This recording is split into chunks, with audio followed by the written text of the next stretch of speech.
اللہ کے نام سے شروع جو بہت مہربان اور رحم کرنے والا ہے۔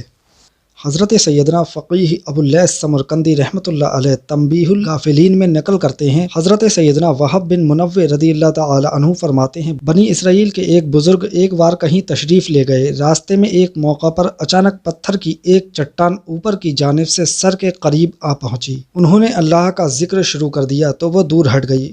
پھر خوفناک شیر اور درندے ظاہر ہونے لگے، مگر وہ بزرگ نہ گھبرائے اور ذکر اللہ عز و جل میں لگے رہے۔ جب وہ بزرگ نماز میں مشغول ہوئے تو ایک سانپ پاؤں سے لپٹ گیا، یہاں تک کہ سارے بدن پر پھرتا ہوا سر تک پہنچ گیا۔ وہ بزرگ جب سجدے کا ارادہ فرماتے وہ چہرے سے لپٹ جاتا، سجدے کے لیے سر جھکاتے یہ لقمہ بنانے کے لیے جائے سجدہ پر منہ کھول دیتا، مگر وہ بزرگ اسے ہٹا کر سجدہ کرنے میں کامیاب ہو گئے۔ جب نماز سے فارغ ہوئے تو شیطان کھل کر سامنے آ گیا اور کہنے لگا، یہ ساری حرکتیں میں نے ہی آپ کے ساتھ کی ہیں، آپ بہت ہمت والے ہیں، میں آپ سے بہت متاثر ہوا ہوں، لہٰذا اب میں نے یہ طے کر لیا ہے کہ آپ کو کبھی نہیں بہکاؤں گا، مہربانی فرما کر آپ مجھ سے دوستی کر لیجئے۔ اس اسرائیلی بزرگ نے شیطان کے اس بار کو بھی ناکام بناتے ہوئے فرمایا، تو نے مجھے ڈرانے کی کوشش کی لیکن الحمدللہ میں ڈرا نہیں، میں تجھ سے ہرگز دوستی نہیں کروں گا۔ بولا، اچھا اپنے اہل و عیال کے احوال مجھ سے دریافت کر لیجئے کہ آپ کے بعد ان پر کیا گزرے گی۔ فرمایا، مجھے تجھ سے پوچھنے کی ضرورت نہیں۔ شیطان نے کہا، پھر یہی پوچھ لیجئے کہ میں لوگوں کو کس طرح بہکاتا ہوں۔ فرمایا، ہاں یہ بتا دے۔ بولا، میرے 3 جال ہیں، نمبر 1 بخل،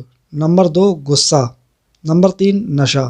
اپنے تینوں جالوں کی وضاحت کرتے ہوئے بولا، جب کسی پر بخل کا جال پھینکتا ہوں تو وہ مال کے جال میں الجھ کر رہ جاتا ہے، اس کا یہ ذہن بناتا رہتا ہوں کہ تیرے پاس مال بہت قلیل ہے، اس طرح وہ میرے بخل میں مبتلا ہو کر حقوق واجبہ میں خرچ کرنے سے بھی باز رہتا ہے اور دوسرے لوگوں کے مال کی طرف بھی مائل ہو جاتا ہے، اور یوں مال کے جال میں پھنس کر نیکیوں سے دور ہو کر گناہوں کے دلدل میں اتر جاتا ہے۔ جب کسی پر غصے کا جال ڈالنے میں کامیاب ہو جاتا ہوں تو جس طرح بچے گیند کو پھینکتے اور اچھالتے ہیں، میں اس غصیلے شخص کو شیاطین کی جماعت میں اسی طرح پھینکتا اور اچھالتا ہوں۔ غصیلا شخص علم و عمل کے کتنے ہی بڑے مرتبے پر فائز ہو، خواہ اپنی دعاؤں سے مردے تک زندہ کر سکتا ہو، میں اس سے مایوس نہیں ہوتا۔ مجھے امید ہوتی ہے کہ کبھی نہ کبھی وہ غصے میں بے قابو ہو کر کوئی ایسا جملہ بک دے گا جس سے اس کی آخرت تباہ ہو جائے گی۔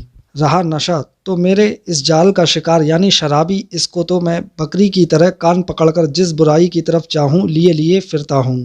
اس طرح شیطان نے یہ بتا دیا کہ جو شخص غصہ کرتا ہے وہ شیطان کے ہاتھ میں ایسا ہے جیسے بچوں کے ہاتھ میں گیند، اس لیے غصہ کرنے والے کو صبر کرنا چاہیے تاکہ شیطان کا قیدی نہ بنے کہ کہیں عمل ہی ضائع نہ کر بیٹھے۔